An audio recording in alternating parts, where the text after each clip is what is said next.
What it do, crew? It is March 5th, 2026. And there's been some breaking news in the UFC. Biggest beef in combat sports since maybe Izzy and Alex Pereira. Dana White and Eddie Hern, the biggest promoter in boxing, aside from Big Turk, have started major beef. Dana White with Zuffa Boxing signs Conor Benn, Eddie Hearn's golden child. Signs one deal or one fight, $15 million. And today, Eddie Hearn gets his get back. He signs UFC heavyweight champion Tom Aspinall to be his agent. It's getting nuts because obviously we know there's a strained relationship with Tom Aspinall and Dana White, and Dana White obviously with Eddie Hearn. So we got to go through this Tom Aspinall deal and what it means for the potential White House card. And I'm just speculating. I mean, I'm in the hotel room right now in Dunedin, Florida, still pumping out videos for you guys. This isn't even my normal setup. I got my phone as a light right now.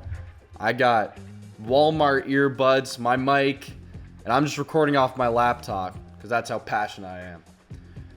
Anyways, let's get right into this because this comes as a shock to a lot of people. The heavyweight's been pretty dog shit in the UFC the past couple years, and Tom Aspinall's kind of been the guy who's exciting, but he's just knocking everyone out. And then there's the John Jones saga, and now Alex Pereira's coming up, and Cyril Gahn pokes him in the eye, the double eye surgery. There's a whole lot of chaos. And this has peaked it. This has peaked at Eddie Hearn, the biggest promoter in boxing, biggest beef with Dana White, signs the fighter that Dana White has the most beef with. And Eddie Hearn released a post saying, "Welcome to the family, Tom Aspinall." And something to note here is Tom Aspinall's never had a legit agent. And he's going from having no agent, or his dad as the negotiator, and through this crazy process with the UFC, no agent, to possibly the biggest one in the entire game. Obviously, Ali Abdelaziz, or whatever you say, however you say his name. I mean, terrorist rat. But Eddie Hearn, man, I couldn't be more pumped, and I'm a UFC guy over boxing. I'm MMA over boxing.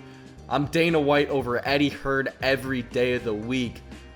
But this just stirred the pot. Because Alex Pereira's vacated the light heavyweight championship, so we know he is fighting for the belt. Now, is it going to be versus Tom Aspinall, who's recovering from double eye surgery after getting his eyes gouged out against Cyril Gahn? Or is it going to be an interim belt, and it's fighting against Cyril Gahn, who caused this to happen? Or is it the vacated belt against the greatest of all time, John Jones? And if it is the vacated belt against John Jones, I find it very hard to believe that we will see Tom Aspinall in the Ultimate Fighting Championship ever again. And if that were the case, if this were to happen, does Tom Aspinall go to boxing? Someone who doesn't have much experience in that realm. We've seen Francis Ngannou go over there and have some sort of success. Arguably beating Tyson Fury, then getting knocked out by Anthony Joshua pretty dominantly.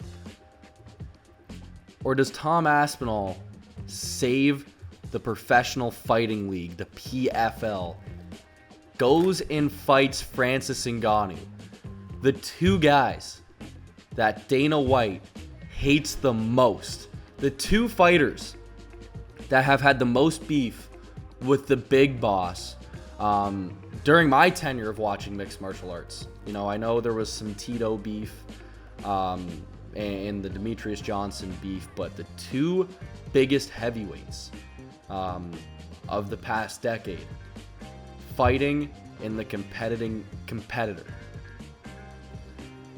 This is really interesting, guys.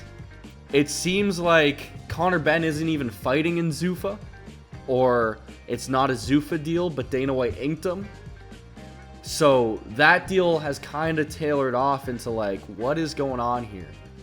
But this is Tom Aspinall signing with Eddie Hern for Eddie Hern and Matchroom, the agency, to be his agent and representation. What does the boardroom look like when it's Dana White, Hunter Campbell, Tom Aspinall, Senior Aspinall, and Eddie Hern? That's what I'm interested in. This is going to make a great story. And like I mentioned earlier, this might be the biggest beef that combat sports have seen since Israel Adesanya and Alex Pereira, and how that folded out. So that's all I got for you guys today. It was a short one. Just wanted to address the big Brit and the bigger Brit when he stands on his money, Eddie Hearn. So that'll be all. Until next time.